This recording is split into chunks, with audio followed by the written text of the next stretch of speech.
She came down the valley road like something the winter had tried to keep and couldn't.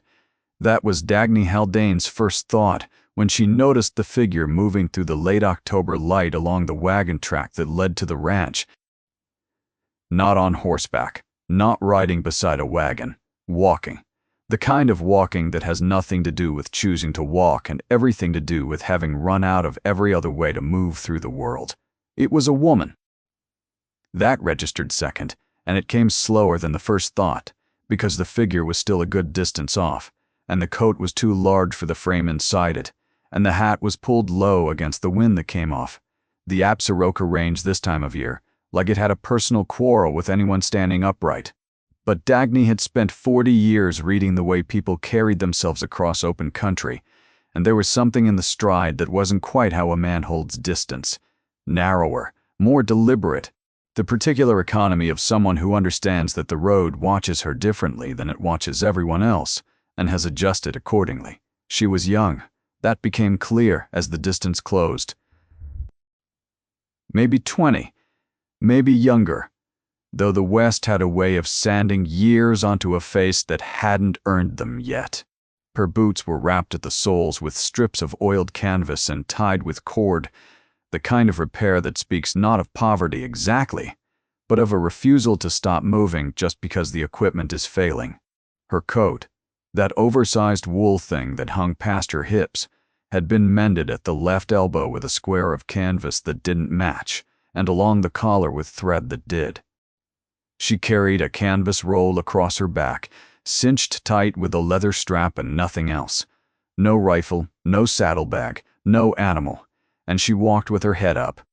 That was the detail Dagny would remember later when she tried to explain to Soren what had made her keep watching instead of turning back to the stove. Most people who come up a road looking like that walk with their eyes on the ground, watching for the next rock, the next hole, the next reason the world might trip them. This woman watched the land. She looked at the fences. She looked at the barn. She looked at the cattle visible on the far slope of the north pasture, and her gaze moved across them slowly, counting or sorting or reading something in the way they stood that only certain people know how to read. Then she looked at the house, and for just a moment she stopped walking, entirely. She stood in the road with the mountains behind her and the wind pulling at that too large coat, and she looked at the house the way a person looks at a door they are not sure they have the right to knock on, the way someone measures the distance between what they need and what they deserve to ask for. Then she started walking again. Toward the gate, Dagny stepped back from the window. Behind her, in the low-ceilinged kitchen that smelled of coffee and lard, and the particular kind of wood smoke that seeps through a stovepipe joint you've been meaning to fix since August. Her husband Soren sat at the table with a pencil and the ranch ledger and the expression of a man doing arithmetic he already knows the answer to. "Someone on the road," Dagny said. Soren didn't look up. He was 64 years old and had been ranching the same piece of Wyoming territory since 1849, back when the land had no name on any deed, and the nearest neighbor was a 2-day ride north. He and Dagny had built Harrow Creek Ranch from a 1-room sod house and 12 head of cattle into something that worked. 520 acres of mountain grass and creek bottom running along the eastern slope of the Absarokas, with a house that had 4 rooms now and a barn that could hold 8 horses and a root cellar that had seen them through winters that would have buried lesser operations. They had raised a daughter here, Britta. She would have been 23 this past spring. She had been a girl who understood horses the way some people understand music, not as a skill learned but as a language spoken from birth. She could read a horse's mood from 30 yards. She could calm a green-broke colt with her hands, and a few words that weren't even real words, just sounds she made that seemed to reach something inside the animal that nobody else could find. She had died in the spring of 1878. Not from a fall, not from a horse at all. Scarlet fever, the same epidemic that had taken 11 people in the valley that year. She was 19. Soren had built the box himself because no one else was going to do it right, and he had carried it up the hill behind the barn with Dagny walking beside him, and they had put their daughter in the ground on the piece of high pasture that looked west toward the peaks she had loved. That was 3 years ago. Some mornings it felt like 30. Some mornings it felt like yesterday. Grief, Dagny had learned, does not move in a straight line. It circles. It doubles back. It pretends to leave, and then sits down at the breakfast table like it never went anywhere at all. What they had now was a ranch they couldn't run. That was the truth in Soren's ledger every morning, plain as the coffee stain on the page. 2 people in their 60s, working land that needed 4 hands at minimum and 6 to do it right, fences that went unwalked for weeks because there were not enough hours, and not enough knees, and not enough of the stubborn willpower that had once seemed inexhaustible and now ran out somewhere around mid-afternoon. And in the barn, in the last stall on the left, stood the other problem, the one Soren would not talk about and Dagny had stopped trying to mention. Anthem, a blood-bay stallion, 16 hands, the best horse Soren Haldane had ever owned or ever would own. Britta's horse. She had raised him from a colt, trained him herself with those quiet hands and that voice of hers, and he had been something remarkable when she was alive. Responsive, intelligent, brave on mountain trails, steady in weather that sent other horses sideways. When Britta died, Anthem broke. Not physically. Something deeper. He wouldn't let anyone handle him. He kicked out a stall wall the first week. He bit Soren badly enough to need stitching the second week. By the end of that first month, Soren had moved him to the far stall with a reinforced gate, and there, Anthem stayed, 3 years now, fed and watered at arm's length, ridden by no one, touched by no one. Standing in that stall like a locked room in a house, where someone has died, and the family walks past the door every day and doesn't open it, because what's inside is too much, and not enough at the same time. Soren had thought about selling him, had thought about it seriously twice and gotten as far as the gate once. Then he'd turned around and come back inside and hadn't spoken for the rest of the day. You don't sell the last living thing your daughter loved. You just don't, even when keeping it is its own kind of wound. Someone on the road, Dagny said again. Soren looked up. Who? A woman. That got a different kind of attention. A woman alone, on the road, to Harrow Creek in late October, was not a common thing. It was not a common thing in any month. On foot, Dagny added. Soren set down his pencil. Tanith Corwin stopped at the gate and did not open it. That was the first thing Dagny noticed, and it mattered. Drifters who meant to take something walked through gates without pausing. Drifters who meant to ask for something stopped and waited to be seen. This woman stopped. She rested one hand on the top rail of the gate, not leaning, just touching, and she looked at the property with that same careful attention Dagny had noticed from the window.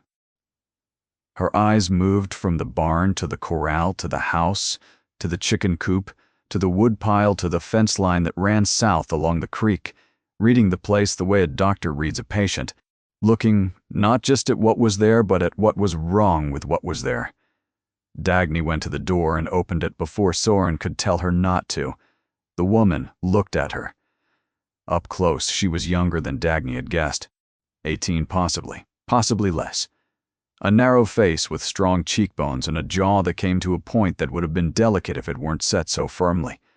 Brown eyes, not dark, not light, the color of creek water over sand. Her hair was pulled back under the hat, but some of it had come loose and hung along her neck in a way that suggested it had been a long time since anyone had access to a mirror and a comb. Her hands were what Dagny looked at last and thought about first. They were not soft hands. They were working hands, calloused across the palms and nicked along the knuckles, the hands of someone who has spent years gripping things that didn't want to be gripped. Rope, wire, leather. The kind of hands that don't match an 18-year-old face and tell you that the face is lying about the life behind it, ma'am, the woman said. She held her hat in her hands now, having removed it the moment the door opened. The same old gesture that Dagny had seen men make 1,000 times, but had rarely seen from a woman, because women were not usually the ones standing on the outside of a door asking to be let in. "I'm sorry to trouble you. I've been walking since Cody. I can see you're running cattle. And I can see, from the road, that your south fence line needs attention in at least 3 sections. The posts are leaning east, which means the ground has shifted around the bases, probably from the spring runoff, and your near corral gate is hanging off the bottom hinge." She paused. "You've also got a horse in your barn that hasn't been outside in a long time." I could hear him from the road. Dagny felt something move through her at that last sentence, something cold and complicated. "How do you know it's him?"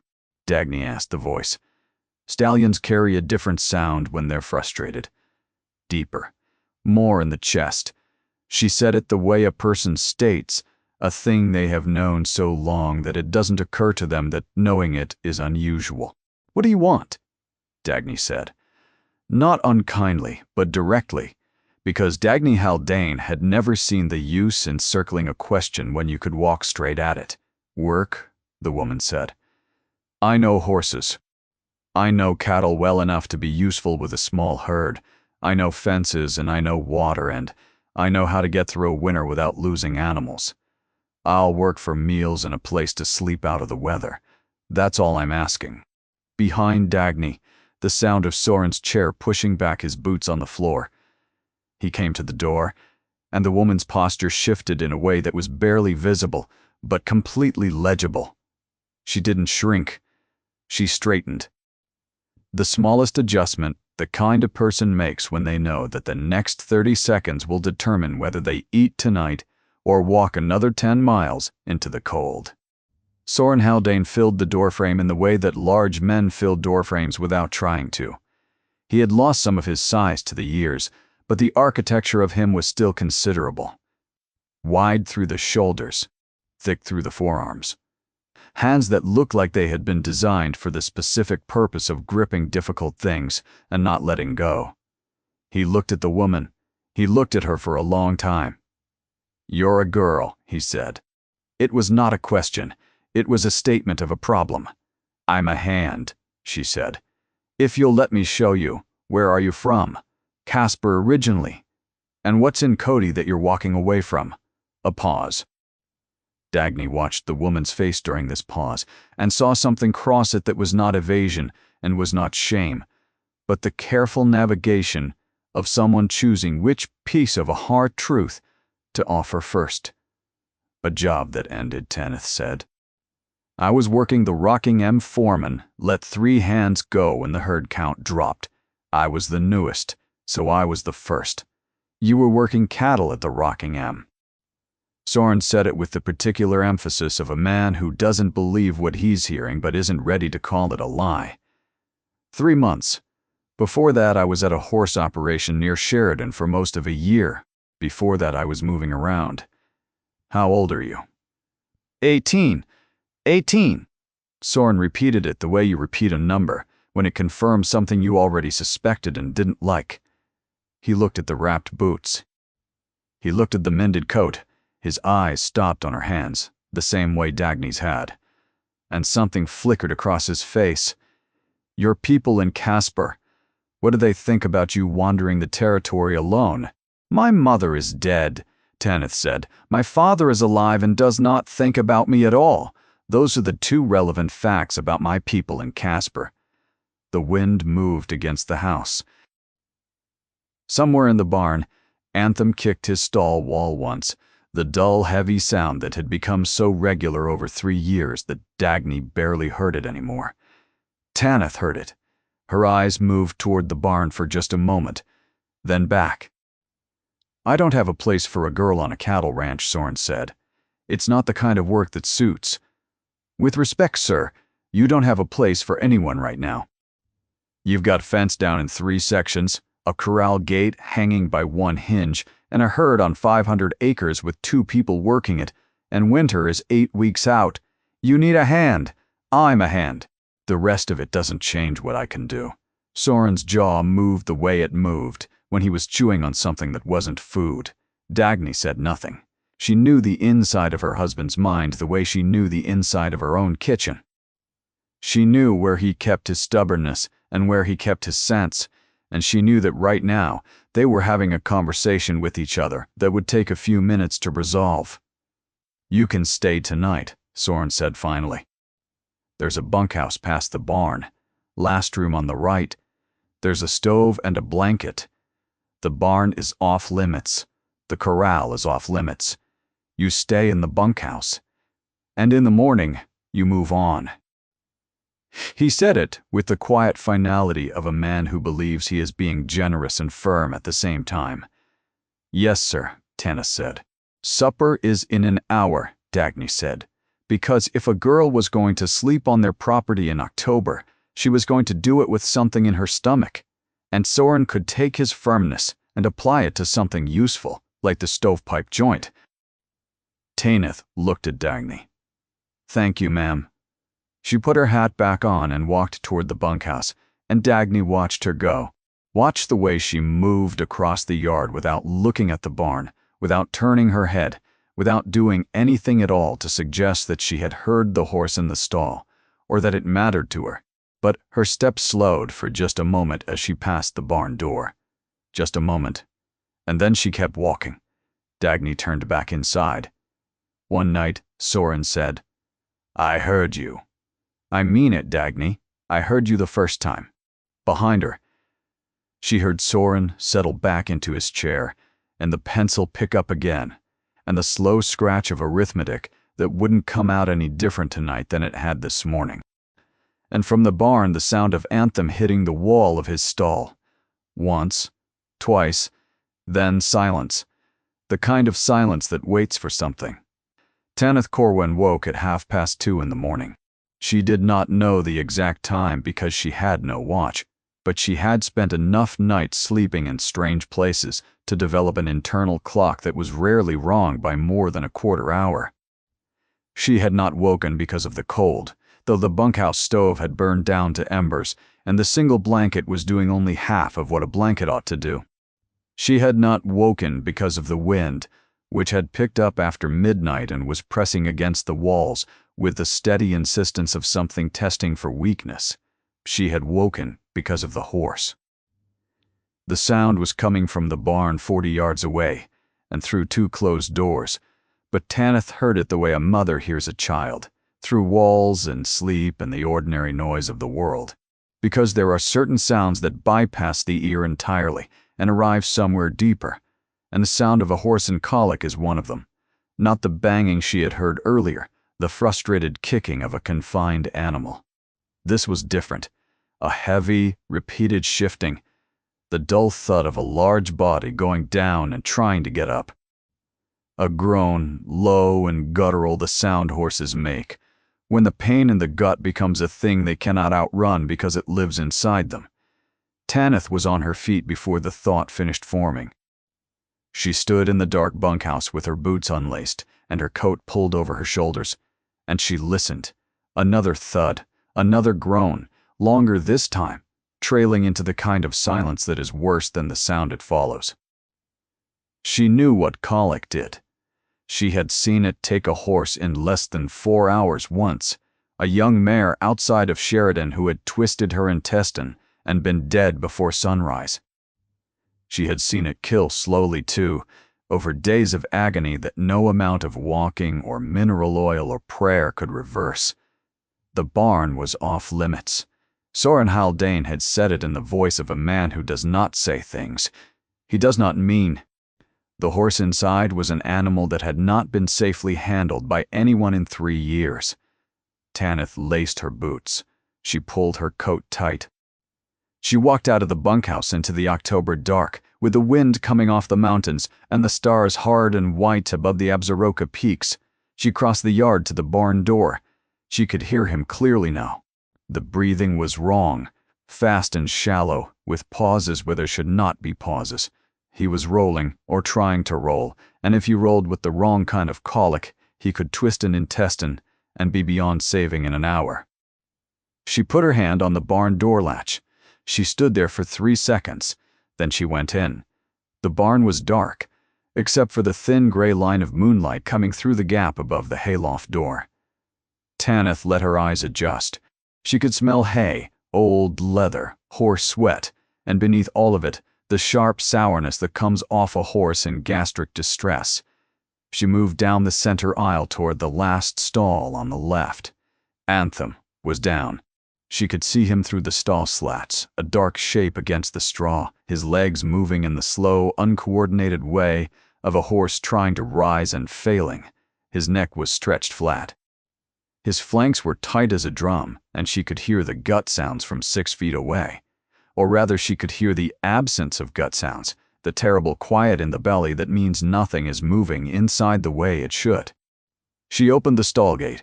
This was the part that should have gotten her killed. A stallion in pain who had not been touched by human hands since the day Britta died. A confined space. No light. No help within earshot that could arrive in time to matter. Tanith stepped inside and closed the gate behind her. She did not rush toward the horse. She stood with her back against the gate and let him know she was there. Let her breathing slow until it was the only calm thing in the stall. She could feel his fear coming off him in waves, mixing with the pain and the confusion, and she understood something about this animal in that first minute that she would not have been able to explain to anyone who asked. He was not mean. He had never been mean. He was an animal who had lost the person who spoke his language, and every hand that had reached for him since had been speaking a language he did not understand, and he had responded the only way a frightened animal knows how, with force, with walls. Tanith understood that. She began to talk. Not words. Exactly. Sounds. Low, steady sounds from the bottom of her chest that had no meaning in any human language, but carried meaning in the older language that moves between people and animals when the people are willing to stop being people for a moment and simply be present. Anthem's head came up. She could see the white of one eye in the dark, the pupil blown wide. She kept talking. She moved one step closer, then another. She could feel the heat coming off his body now. She could see the sweat darkened across his barrel and the muscles trembling along his flank. She put her hand on his neck. He flinched. Every muscle in his body coiled. She felt the power in him, the 16 hands of blood-based stallion that could break her against the stall wall without effort, and she did not move her hand. She held it there, and she kept talking. It took 20 minutes before he let her help him stand. It took another 10 before she had him moving. Slow circles in the stall, one hand on his halter and one hand against his side, feeling for the sounds that would tell her the gut was waking up, that things were shifting, that the blockage was moving. She walked him for 3 hours, up and down the barn aisle in the dark, because the stall was too small for proper walking, and she needed him moving, needed the motion to push whatever had stopped moving inside him back into motion. She found mineral oil in the tack room and dosed him with it, working the tube gently, because a panicked horse with a tube can kill you both. She found dried peppermint in a jar on the shelf and crushed it into warm water from the pump and let him drink it slowly. At some point during the 3rd hour, his gut made a sound. A long, low rumble that moved through his belly like a conversation, resuming after a long silence. Tanith closed her eyes and let out a breath she had been holding since she walked through the barn door. She kept walking him until his breathing slowed and his head came down, and his steps became the easy, unhurried steps of a horse whose body is no longer at war with itself. Then she led him back into the stall. She filled his water. She put down fresh straw over the old, and she sat down in the corner of the stall with her back against the wall and Anthem standing over her, and she did something she had not done in front of another living creature in a very long time. She fell asleep. Surin Haldane came to the barn, at first light the way he came to the barn every morning, moving with the slow, purposeful stiffness of a man whose body has started the day's negotiations with his willpower earlier than it used to.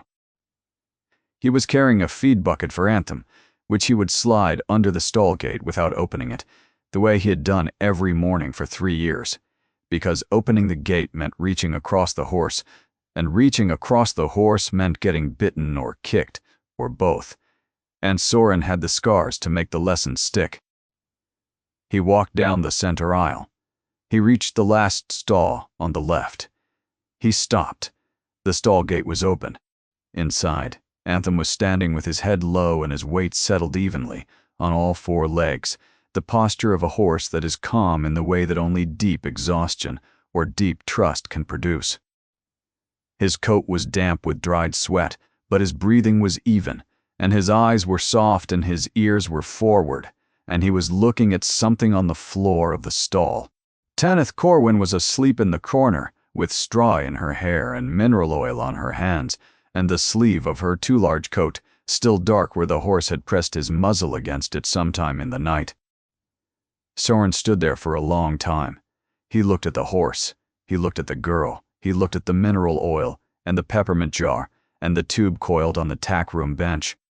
He looked at the tracks in the barn aisle where she had walked the horse back and forth for hours in the dark.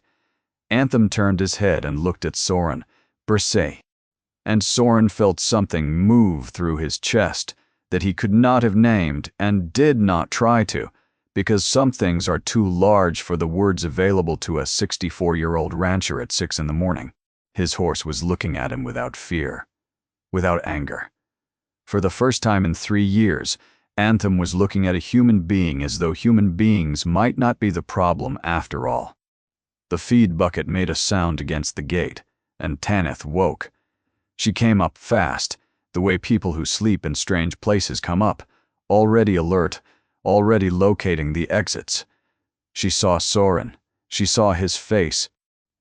She got to her feet and brushed the straw off her coat, and stood there in the stall with his best horse standing behind her like a 16-hand shadow. "The barn was off limits," Soren said. "Yes, sir. I told you that clearly. You did. And you went in anyway." He was colicking. Tanith said, "I could hear it from the bunkhouse. If someone hadn't walked him through it, you would have found him dead this morning." Soren looked at her. She met his eyes without flinching and without challenge, the steady gaze of a person who has done the right thing and knows it and is prepared to accept the consequences of doing the right thing in the wrong way. Behind her, Anthem lowered his head and nosed at the fresh straw she had put down. "Who fixed my best horse?" Soren said, though he already knew.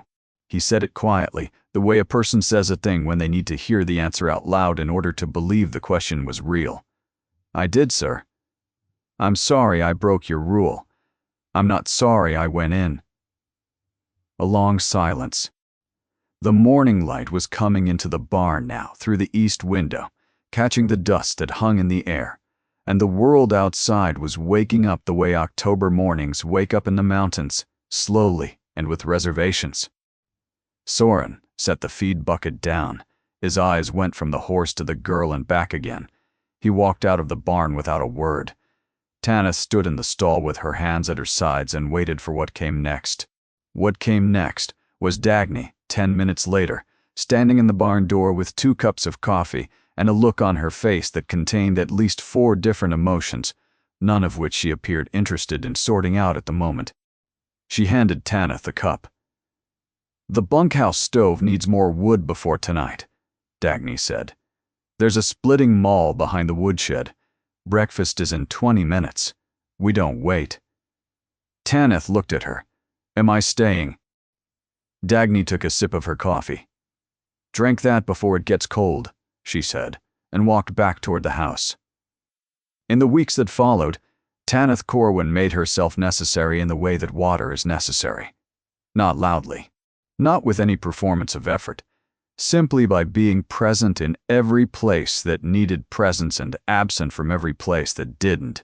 She fixed the south fence line first, all 3 sections, walking each one with a post-hole bar and a wire stretcher and a sack of staples she'd found in the tack room, working in the early mornings before the ground froze solid, setting each post plumb and tamping the base with a care that suggested she understood that a fence is not a single object, but a promise renewed at every post.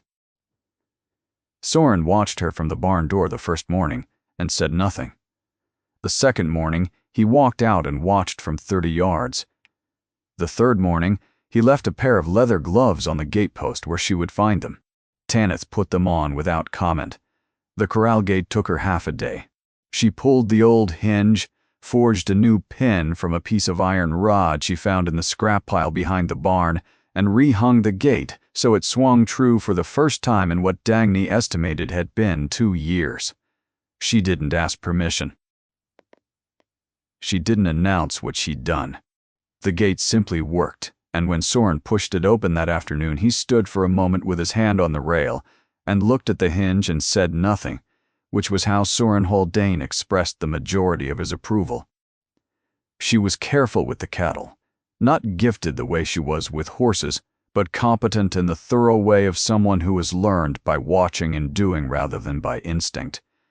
She could move a small herd without panicking it. She could spot a limping animal from across a pasture. She kept count without being asked and reported the numbers at supper with the brief precision of a person who understands that ranch accounting is done in animals and acres and hours of daylight, not in dollars. But the horses were where she lived. There were 6 horses on Harrow Creek, besides Anthem. Working horses, solid and unremarkable animals that do their jobs without drama and are worth their weight in reliability. Tanith moved through them, like a current through water. She checked hooves and teeth and coats and gaits with the unconscious thoroughness of someone for whom these actions are not tasks but reflexes. Within a week, every horse on the property was in better condition than it had been since Britta was alive, and the oldest mare, a gray named Kettle, who had been favoring her left front for months, was walking sound again after Tanith found an abscess that Soren had missed, and drew it out with a poultice she made from bran and Epsom salt and a patience that seemed to have no bottom. And then there was Anthem. She went to him every morning, not into the stall, not at first. She stood at the gate and talked. Those sounds again, those low, steady sounds that lived somewhere between humming and breathing and meant nothing and everything. Anthem would stand at the back of the stall and watch her with those dark eyes and do nothing. She asked nothing of him. She simply showed up. After a week, he came to the gate when he heard her. After 2 weeks, he let her hand rest on his neck while he ate.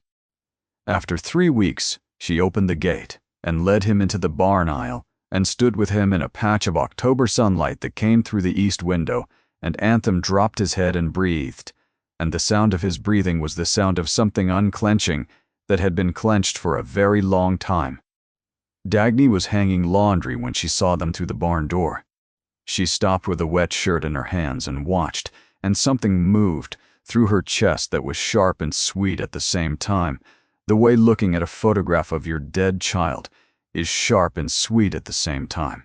Because the way Tanith stood with that horse, the angle of her hand on his neck, the patience, the stillness, it was exactly the way Britta had stood with him.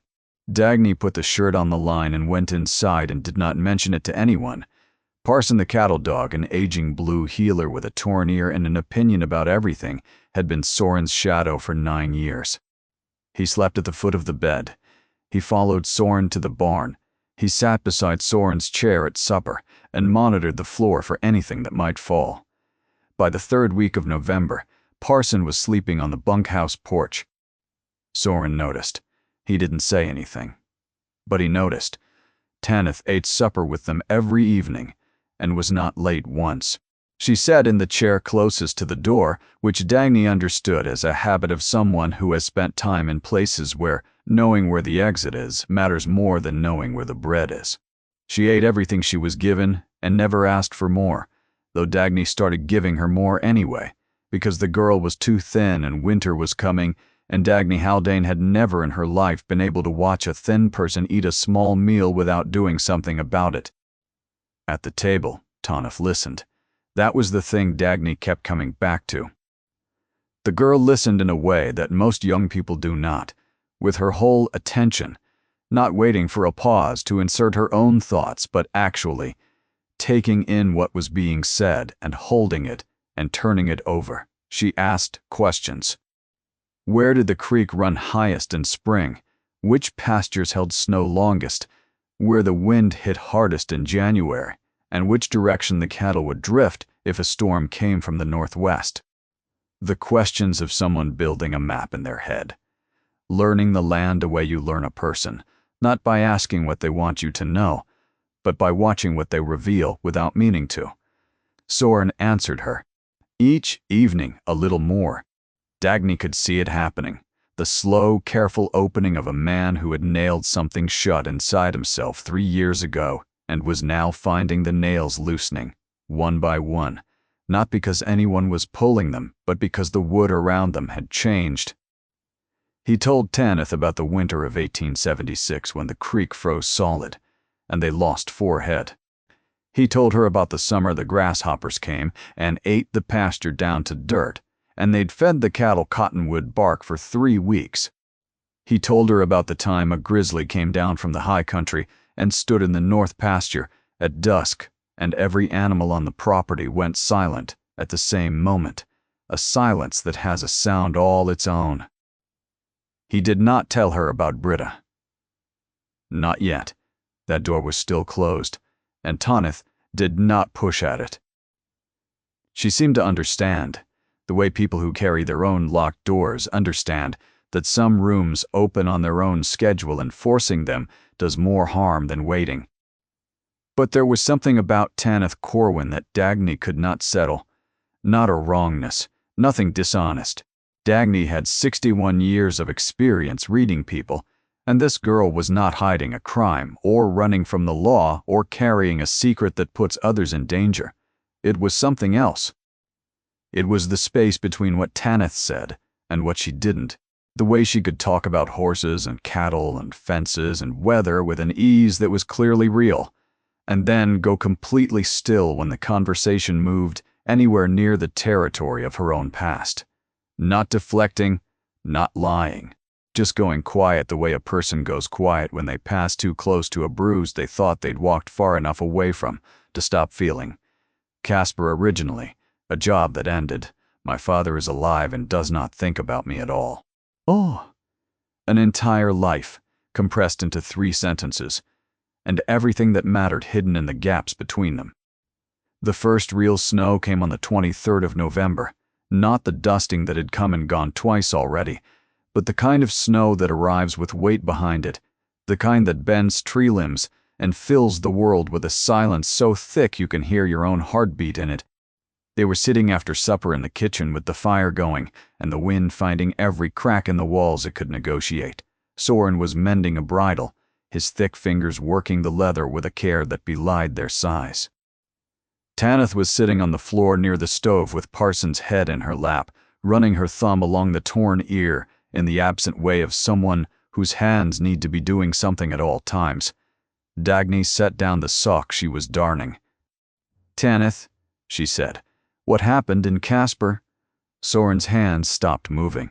Tanith's thumb stopped on the dog's ear. The fire popped. "My father raised horses," Tanith said finally.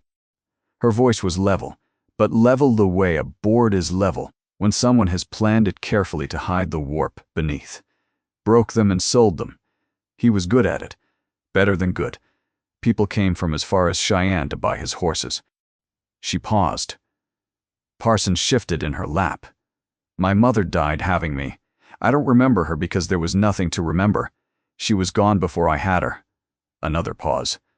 "Longer. My father never said he blamed me for it. He never had to."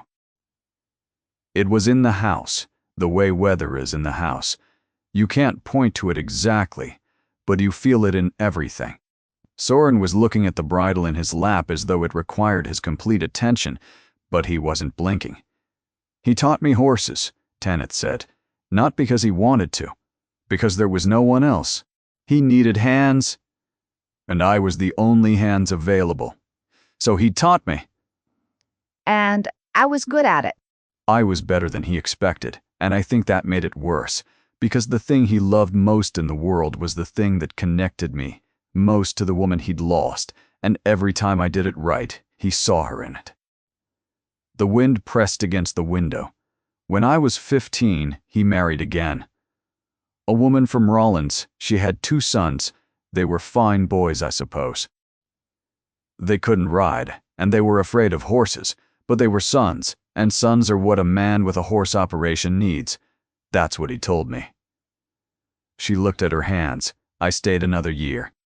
I stayed because the horses were there, and the land was there, and I kept thinking something would change, that he'd see what I could do, and it would be enough. She shook her head slightly. It wasn't enough. Nothing I did was enough because the problem wasn't what I did. The problem was what I was. I was the girl who cost him his wife, and all the horses in the territory couldn't fix that. You left, Dagny said. He told me to go. The morning after my 16th birthday, he said the boys would handle the operation now, and there wasn't room for me. He gave me $20. He did not say goodbye. The fire moved. Parsons sighed in her lap. I've been working since, Tanith said. Wherever someone would let me. Most places don't want a girl with horses. They'll let me cook. They'll let me clean. Some of them will let me mend tack or muck stalls, if they're short enough on hands not to care who's holding the pitchfork. The Rockingham was the first outfit that let me actually work, and that was only because the foreman's wife talked him into giving me a week's trial. She almost smiled. I made the week. I made 3 months. Then the herd count dropped, and I was the easiest one to let go. And you came here, Dagny said. I walked here. I didn't plan to. I was just moving. And this is where the road went. Dagny picked up her sock and her needle. She worked 3 stitches before she spoke. You've been looking for someone who would see what you can do and let that be the thing that matters, she said. Not what you are, what you can do. Tanith looked at her. Dagny did not look up. Most people spend their whole lives on that, Dagny said. There's no shame in being 18 and still looking. The fire crackled. The snow ticked against the glass. Tanith said nothing, but her hand found Parsons' ear again, and the dog pressed closer, and the silence that settled over the kitchen was not the silence of things unsaid, but the silence of things that had finally been said and could now be set down. Nolan Galt had come to Harrow Creek 3 times in the past 18 months. The first time he came with a handshake and a number. The second time he came with a better number and a longer speech about the future of the cattle business in the territory. The third time he came with a lawyer, and Soren had met him at the gate with a rifle across his forearms, and the conversation had been very short. Galt was not a cattleman. He was the kind of man who owns cattle, the way certain men own buildings, not because they understand the thing, but because they understand the money the thing produces. He represented the Powder River Consolidated Cattle Company, which had been swallowing small ranches along the eastern slope of the Absarokas for 2 years, with the patient efficiency of a creek cutting through limestone. Not fast, not dramatic, just relentless. He came the 4th time on a Tuesday in early December. Dagny saw them from the kitchen window. 3 riders at the gate, Galt in front on a tall sorrel, wearing a town coat and town boots that had no business in the snow that was already 4 inches deep on the road. Behind him, 2 men who did not wear town clothes and who sat their horses with the loose, practiced ease of men who are comfortable being uncomfortable and who are paid specifically for that quality. Soren, Dagny said. Soren came to the window. His face did something that Dagny had seen it do too many times now. The slow hardening, the jaw setting, the eyes going to the place on the wall where the rifle hung. Don't, Dagny said. Dagny, last time you pointed a rifle at him, he came back with more men. What do you think he'll bring next time if you point it again? Soren stood very still. She could see the argument happening inside him.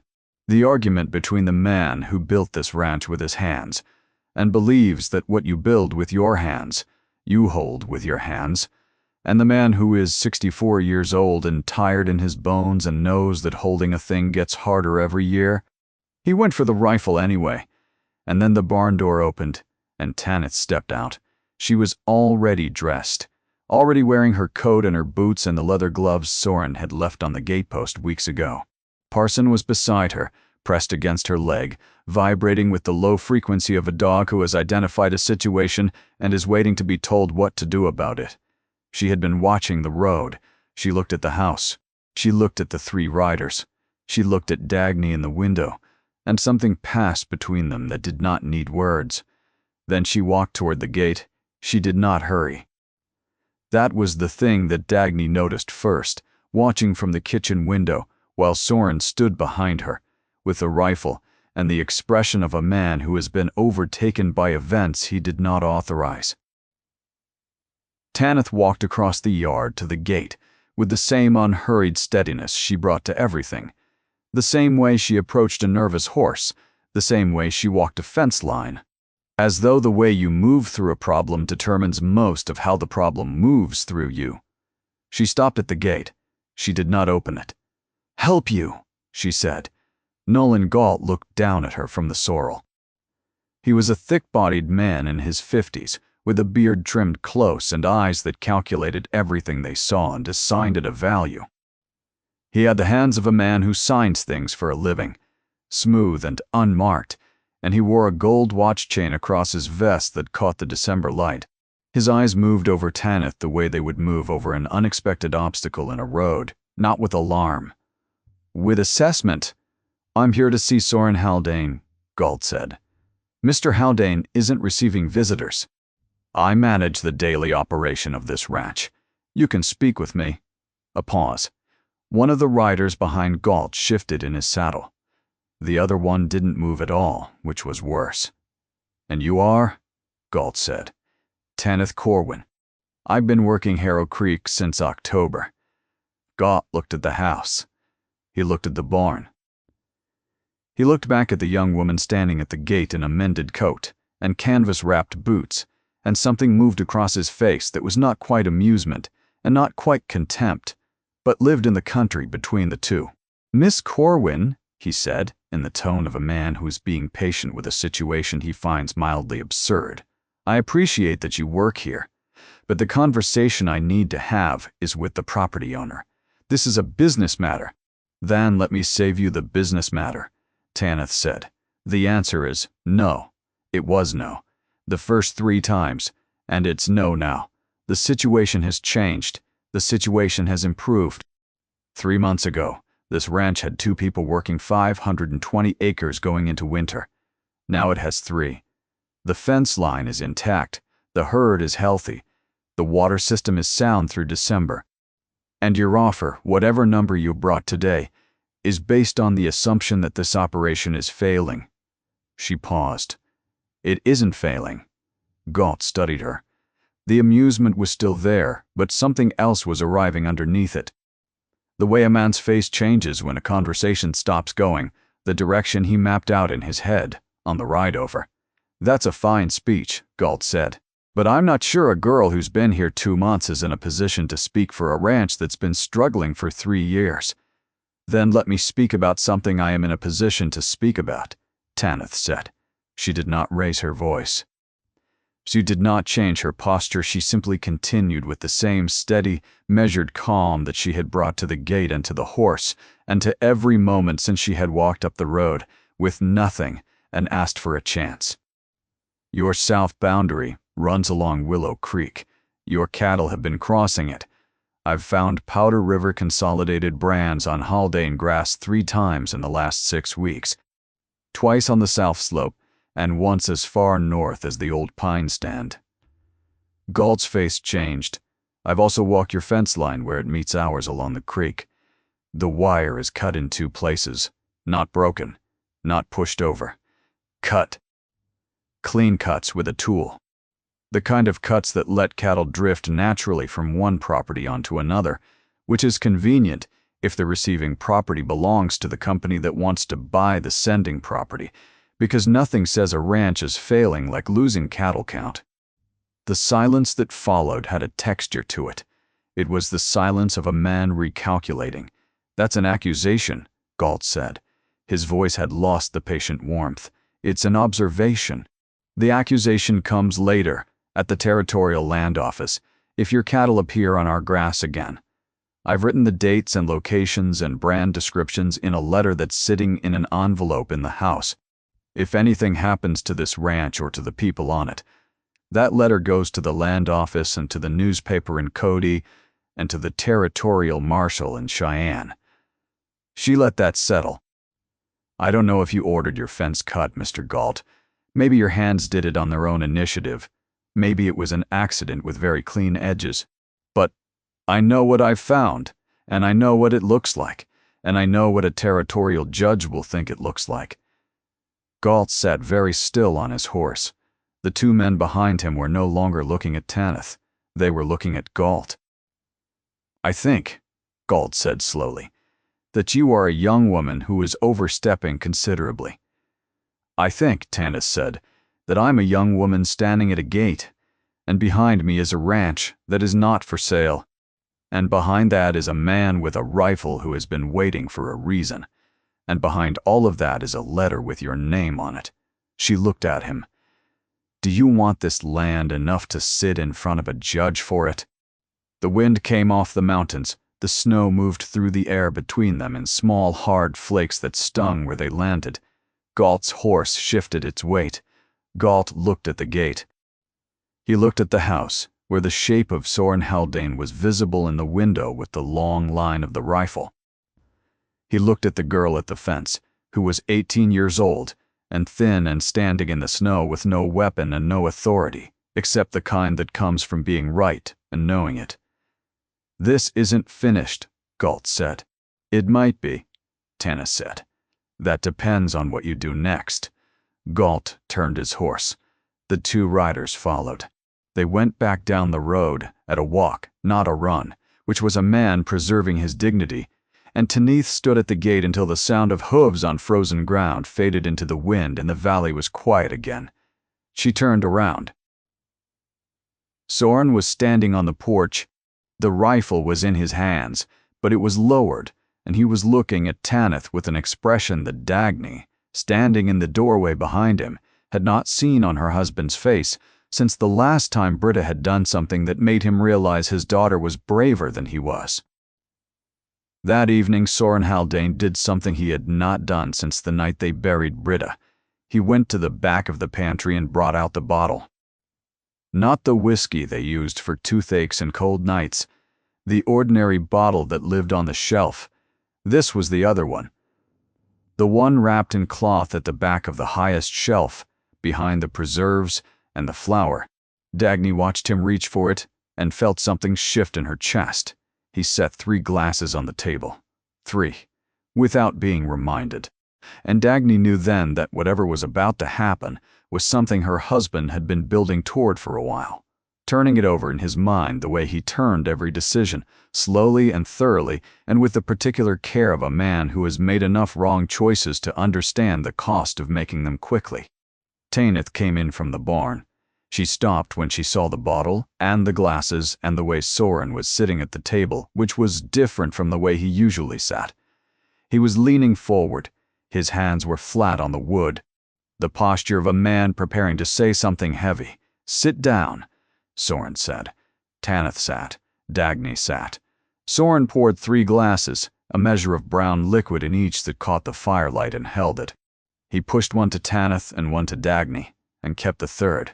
Tanith looked at the glass but did not pick it up. You wrote a letter, Soren said, about Galt's cattle, about the fence cuts. Yes, sir. When did you find the cuts? The 2nd week, while I was walking the south fence. You didn't say anything. I wasn't sure yet. I went back 3 more times and mapped it. I needed to see the pattern before I said anything because a cut fence without a pattern is a complaint. A cut fence with a pattern is a case. Soren looked at his glass. He turned it in his hands the way a man turns a thing when his hands need something to do that isn't as difficult as what his mouth needs to do. My daughter, he said. The word landed in the room like a stone in still water. Tanith went very still. Her name was Britta. She died 3 years ago. She was 19. He paused. She was the best person I have ever known. and I'm including myself and my wife in that count.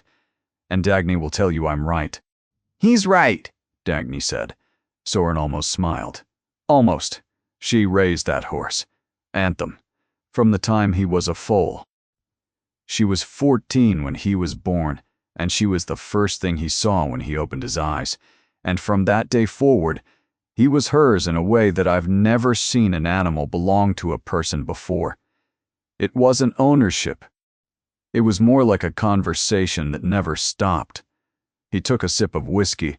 When she died, the horse stopped making sense. That's the only way I know to describe it.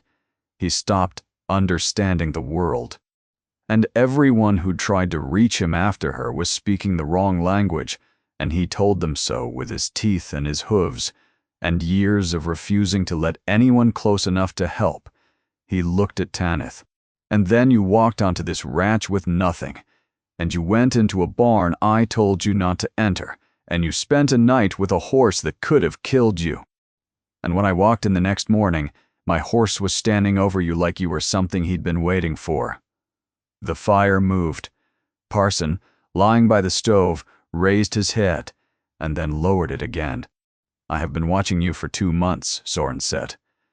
I have watched you fix my fences and rehang my gate and tend my cattle, and do it all without asking for anything more than a meal and a blanket. I've watched you bring my horse back from wherever he went when Britta left, and today I watched you stand at my gate and face down 3 men with nothing but the truth and the sense to have written it down." He finished his whiskey. He did not pour another. "Not yet. I don't have a son. I had a daughter, and she's gone. This ranch has no future with just Dagny and me on it. The land will outlast us, and Galt knows it. Every man like Galt knows it. They're patient men. They wait for the tired ones to give up." He put his hands flat on the table again. "I don't want to give up, but I can't hold this alone anymore. I knew that before you came. What I didn't know was whether there was anyone in this territory I would trust to hold it with me." He looked at her steadily. "I want to make you an offer. Work this ranch with me through the winter. Full hand, full standing, equal say in the daily operation. In the spring, I'll go to the lawyer in Cody and draw up a partnership, 25% to start, more as the years go on. And when Dagny and I can't do this anymore, the ranch is yours. Not sold, not auctioned. Yours." The room was very quiet. The wind outside had died. Even the fire seemed to be waiting. "I'm 18, Tanith said. Her voice was not quite steady. "Britta was 19 when she died. She ran this ranch better at 19 than I ran it at 40. Age is not the thing I'm measuring. You barely know me. I know you went into a barn in the middle of the night and saved a horse that no one else could touch. I know you walked my entire fence line without being asked. I know you wrote a letter that kept a man like Galt at the gate today instead of at my door. And I know that my dog sleeps on your porch now and my horse eats from your hand." He paused. "I know enough." Tanith looked at the table. She looked at the glass of whiskey she hadn't touched. She picked it up and held it, but didn't drink. "Why?" she said. Not challenging, barely above a whisper. The question of a person who has been told so many times that what they are is not enough that the offer of enough feels like something that might be taken away if they reach for it too quickly. Soren's face did something then. It softened in a way that Dagny had not seen since the night they buried Britta. The hardness that had moved in when Britta died, the stone wall he had built around the part of himself that knew how to love something without reservation. It cracked. Just a fraction. Just enough. Because this land needs someone who will love it the way it deserves to be loved. And because my daughter would have wanted me to give it to someone who speaks the same language she did, Tanith's eyes filled. She did not look away.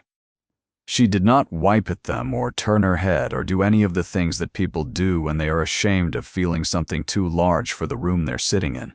She let the tears be there, the way rain is there, not chosen, not fought. "Just true. I'll earn it," she said. "You already have," Soren said. That's why I'm asking. Dagny reached across the table and picked up Tanith's glass of whiskey and took a sip from it, because nobody had given her a toast and some things needed to be started by someone, and then she handed the glass back to Tanith. Drink, Dagny said. It's the good one.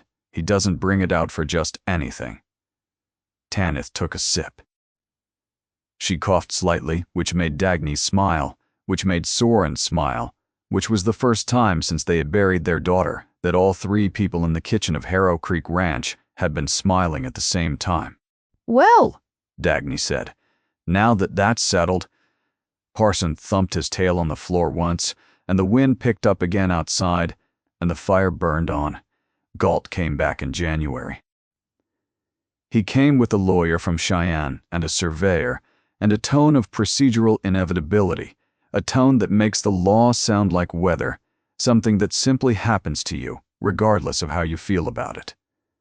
He found Tanith at the gate, Soren at the barn door, Parson at the fence line with his ears flat, and his eyes locked on the surveyor's horse with the silent judgment of a dog who has determined which visitor he likes least and has committed to making that opinion known. Tanith said, Harrow Creek Ranch is not for sale.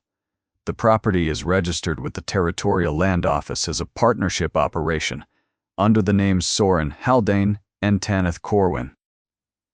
Any future inquiry regarding this property should be directed to our attorney in Cody, whose name and address I will write down for you now.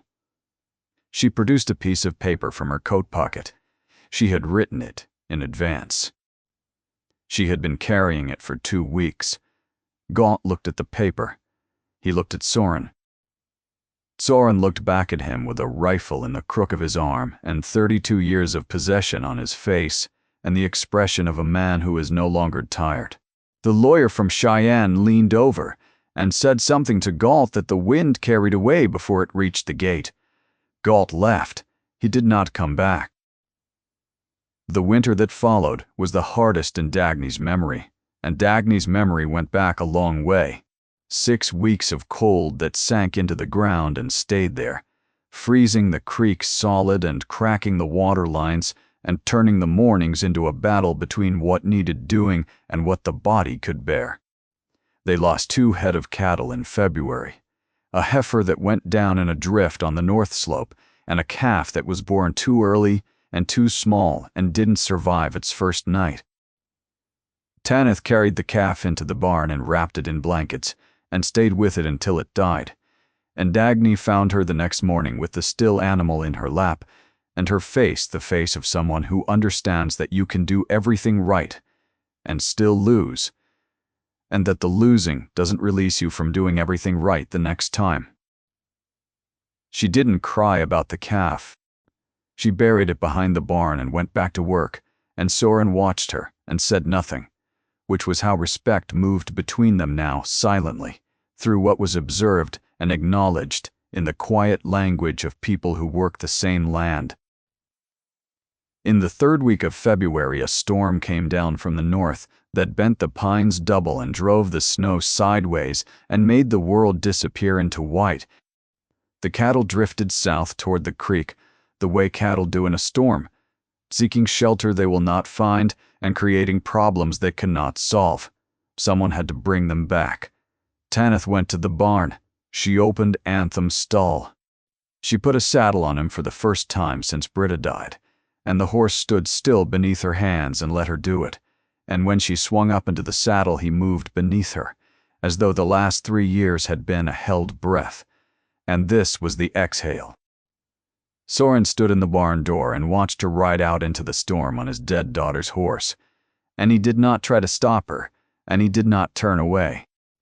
He stood in the door until she was gone into the white, and then he went inside and sat at the kitchen table and waited with Dagny, and neither of them said anything, because some things are beyond what words can carry. She came back 2 hours later with the cattle in front of her, and Anthem moving through the snow with the confident, steady stride of a horse who has remembered what he is for. The herd was intact, every animal accounted for.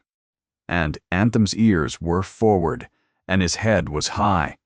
And he was something that Soren had not seen since Britta was alive. He was himself again. By the time March arrived and the first melt showed along the creek and the pasture started to turn from brown to the faintest memory of green, something had settled at Harrow Creek that had been missing for a long time. Not the absence of grief. Dagny still climbed the hill behind the barn some evenings and stood at the marker and spoke to her daughter in words that belonged to the two of them and to the mountain air and to no one else. That would always be there. You don't stop talking to your dead. You just learn to carry the conversation alongside the living ones, but the living ones were there now.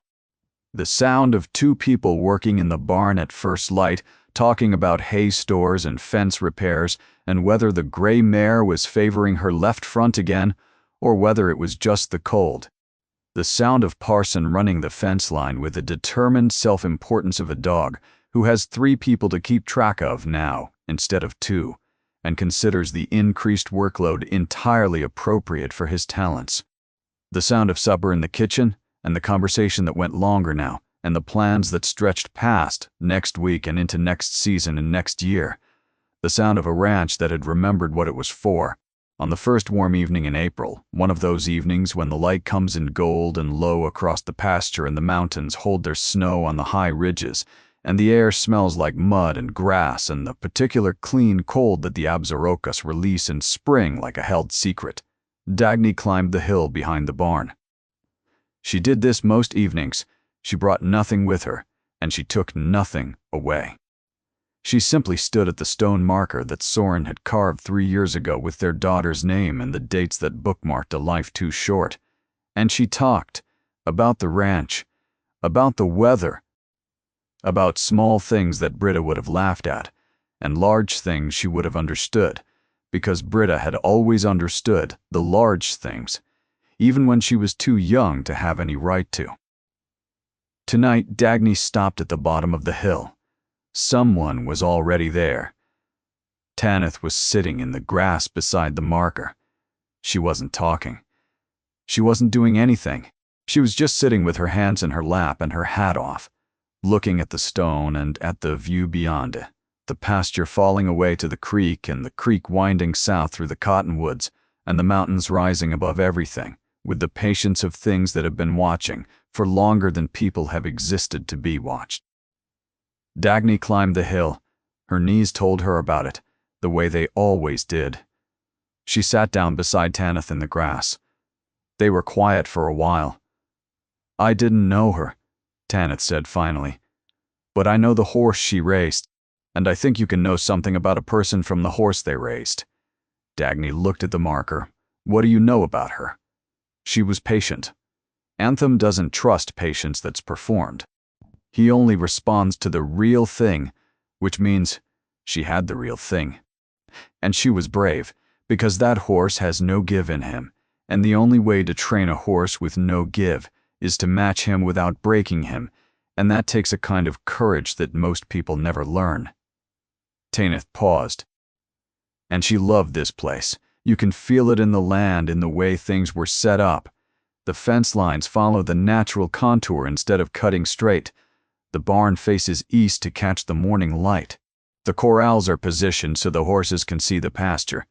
Someone designed this ranch around what the animals needed, not just what the people needed. That was her. Dagny closed her eyes for a moment. When she opened them, the light had shifted, the way April light does, gold sliding toward amber. When Soren and I came here, Dagny said, we had 12 head of cattle and a piece of paper from the territorial office, and no idea what we were doing. I remember the first winter. I stood in the doorway of that sod house and looked at the snow and thought, we've made a mistake. We've walked to the end of the world and there's nothing here. She pulled a blade of grass and turned it in her fingers, but it wasn't nothing. It was just waiting. The land was waiting for someone to pay attention to it, to learn its moods and its rhythms and its particular way of telling you what it needs. And once you start paying attention to a thing like that, once you start listening and responding and building something together, you can't leave. Not because you're trapped, because you've become part of it, and it's become part of you. She looked at Tanith. That's what home is, I think. It's not a place you find. It's a place that finds you when you're finally still enough to be found. Tanith was quiet. Below them, the cattle grazed in the long amber light, and Parson moved through the pasture on his evening rounds with the purposeful gravity of a dog who takes his work more seriously than most people take anything. Anthem stood at the fence of the near corral with his head over the top rail, watching the valley with the calm, dark eyes of a horse who has come back from wherever he went and has decided that this is where he stays. I wrote to someone, Tanith said, a woman in Sheridan, the foreman's wife at the ranch where I worked. She was kind to me. She's the one who talked the foreman into giving me a chance. She paused. I wrote to tell her I've stopped moving. Dagny reached over and put her hand on Tanith's hand. She held it for a moment, and then she let go, because some gestures are meant to be brief. A touch, not a hold. A door opened, not a room entered. Come down when you're ready, Dagny said. Supper's at 6. She stood and started down the hill.